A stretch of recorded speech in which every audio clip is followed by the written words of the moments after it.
What's up? Hello.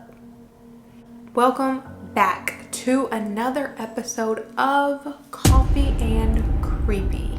This is where we drink an iced coffee or hot coffee or any beverage that you prefer, and I tell you about something creepy.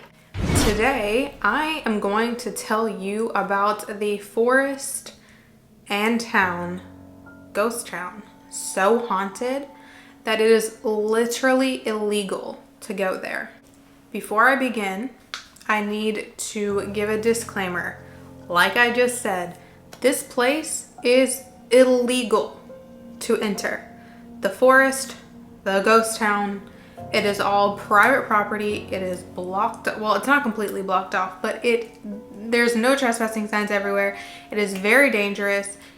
Do not go to Dudleytown or Dark Entry Forest. I know it sounds enticing because it's creepy, and me being someone who loves to go to creepy places, I understand, but I still would never risk my life or risk my freedom for a place like this. So do not go there if you are in Connecticut. Okay, there's my disclaimer. You're on your own from there. So Dudleytown is a small part. It's not an official town. It's a small mini town off of Cornwall, Connecticut.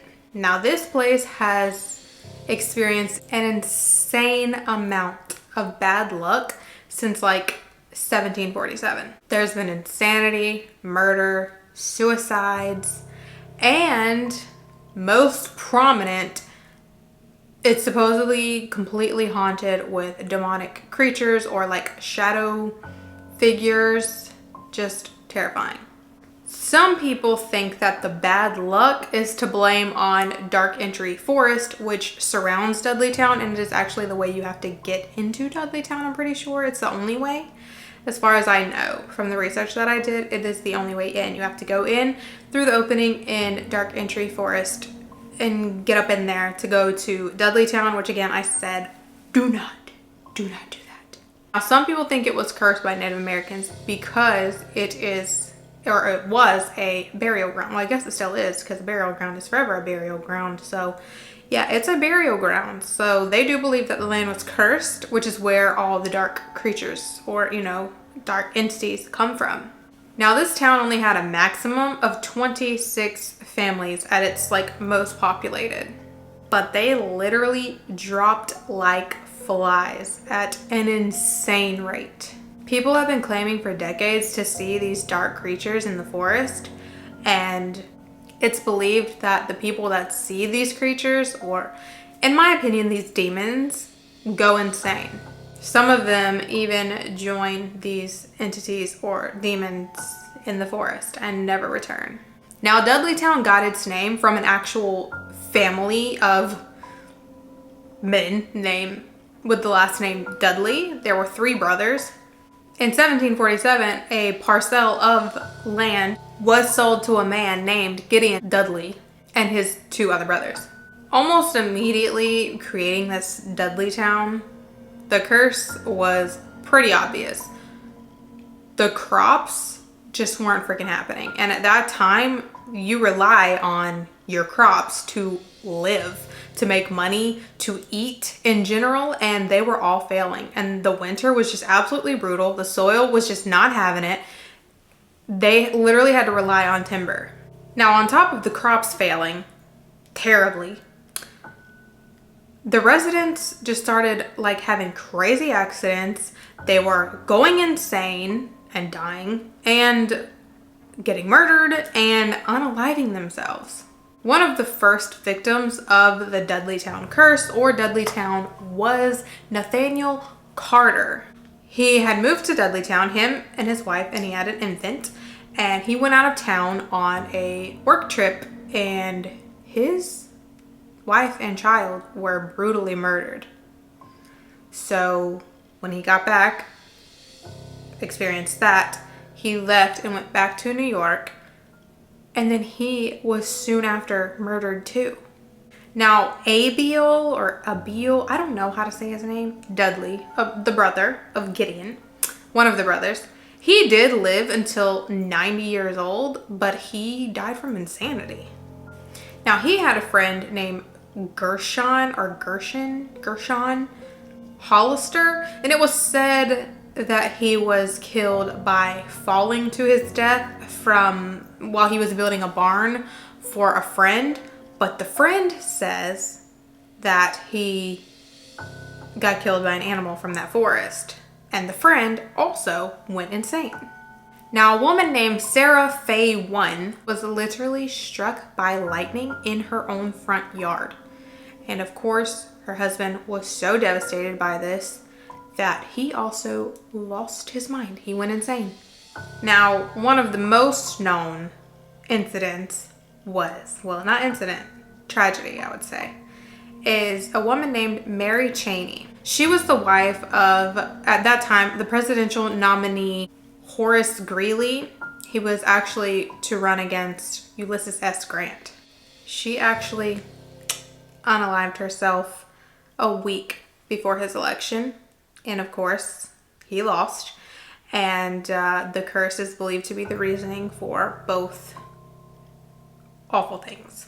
Now, the final official resident of the town was Patrick Brophy. His wife died of tuberculosis, and then it's said that his children literally just wandered off into the forest, never to be found and never to return.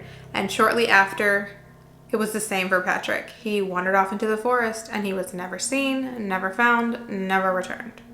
So of course, after this, Dudley is a complete ghost town. There's literally no one left. If they didn't flee from being broke, they died or went insane. So here's where we get to a couple who find this forest while looking for, I guess they were looking for a vacation property or a vacation home. They were riding around and they somehow came upon Dark Entry Forest. And so they go into the forest, they walk in there and they find this big opening. And it's beautiful, okay? They like fall in love with it immediately. It's so beautiful. They want it. They want that piece of land in the forest. They're from New York. He's a doctor in New York. And so they just needed a vacation home away from the city, I guess. So they buy the land. They buy this piece of land. And they're trying to find a builder to come build them a house. And literally no one will take the job. No one. Not one builder will take the job. So he's thinking, okay, maybe just because it's kind of annoying to get to, like they don't want to bring all their equipment in here, whatever, I'm gonna build it my damn self. So he built a house on their beautiful property. Everything seems lovely. Although I think when they were walking in there, they did notice it was like creepily silent up until like their opening. But yeah, so they build the house. And remember, he's a doctor. This is just their vacation home. They're not living here full time. But one weekend, they're staying there. And then he gets an emergency call to go back to New York to take care of a patient. He has to be gone for 36 hours. At this time, they would go to the train station, get on a train. He would go and then come back at a specific set time, 36 hours later. So anyway, he's leaving for the weekend. His wife is not very happy about it. I think she must have already been creeped out maybe by the forest by this point because she was very hesitant. Like, she was not happy to be staying alone. She was nervous. But he was like, it's okay. I'll be back in 36 hours. Don't worry about it. You'll be fine. So he gets back, gets to the train station. She's not there. He gets home. She doesn't even meet him at the door, which is really weird. So he goes upstairs because he hears this noise. I don't know if it was like a buzzing or a laughing. He hears a noise and he goes upstairs and he goes in a room and he finds his wife, eyes wide open, mouth like demonically wide open, like fucking wide open, like a horror movie. And she's just maniacally laughing, like just crazy laughing. And it's so creepy. And all she says to him is that there are like creatures. She saw dark shadow creatures in the woods. What happened from what I read was that he ended up taking her back to New York and she ended up, unaliving herself as well because she went insane. So it seems the theme here is that if you see these dark creatures in the woods, you literally lose your mind. You go insane. And a lot of times it ends badly. So yeah, that's terrible. That sounds like a damn curse to me. I know people have their speculations and they are skeptics, but that sounds like a freaking curse to me. So yeah, it is extremely illegal to even enter this forest, to go near Dudleytown at all. You will be arrested on the spot simply because they cannot risk any more people going missing, essentially. Because it seems that anyone who goes in there either sees horrible demonic creatures, goes insane, or just is never found again. And I guess they just can't risk it. So people that have visited it, whether illegally or before they completely closed it off, say that it is just completely silent in there. Like, there's just nothing. There's just no sound. There's no birds. There's no animals. There's no wind. There's no sun. It's just creepily silent, which is if you know anything about demonic energy, that is a very good sign that there are demons present, because you will never find birds where there is negative energy or entities. They've also said that if you try to take photos in there, or the people that have tried to take photos and stuff in there, they either like malfunction, won't develop, something happens to the photos, or the camera won't work, and then when you get out of the forest, everything works fine again. So actually, Ed and Lorraine Warren also went to Dudleytown at one point, and they declared that it was extremely haunted and that it was a demonic force that was ruining everything, controlling everything. So yeah. Again, highly recommend you don't go there. But I do hope that you enjoyed this information, and if you like my content, please be sure to like, share, comment, subscribe, and don't forget to stay creepy.